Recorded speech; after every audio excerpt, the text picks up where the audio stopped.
Today I want to talk to you about house fires and maintenance to prevent it. What I'm holding in my hand, while it doesn't really seem like much, is one of the main causes of house fires that you can prevent by just doing a little bit of maintenance. I can't tell you how many houses I've been to where I see tons of this stuff just caked up. So what is it? It's dryer lint. This little ball of dryer lint is extremely flammable. So flammable that people who are preppers will keep this stuff in their bug out bag. And I'm gonna show you how flammable in a second. And I'm gonna go ahead and throw this ball in here. I'll spread it out a little bit, just kind of like it would be in your dryer, just to give you an idea how quick this will catch.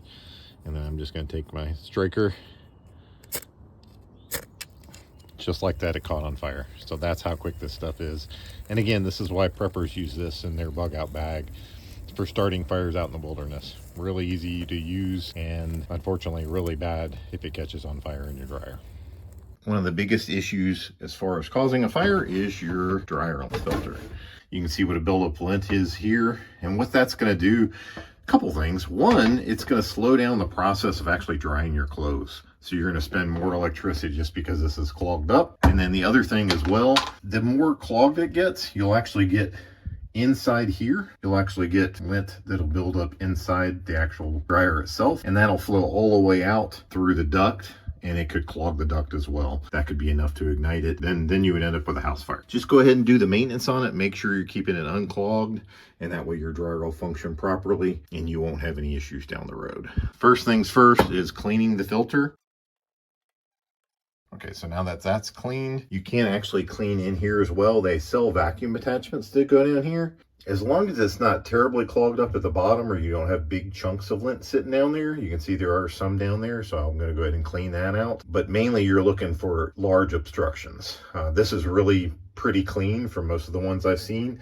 Sometimes these are so packed with lint you can't even see to the bottom. And same thing with the back here.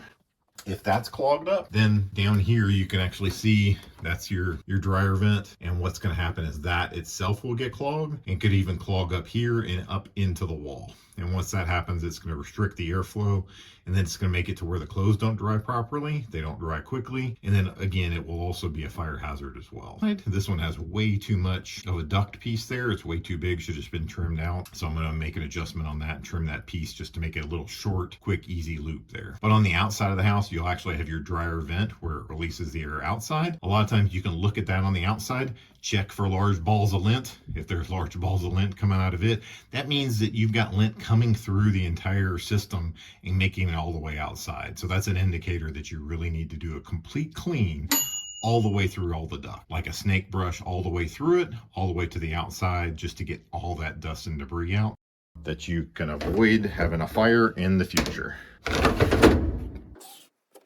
So now you know, go ahead and clean that dryer lint filter out every time you do a load of laundry. That way it prevents the lint from flowing up into the dryer and actually into the lines, making that hazard for a fire. So this little bit of maintenance could save you a lot of money in the future, and also the hassle and trauma of a fire. Stay safe, and I'll see you on the next one.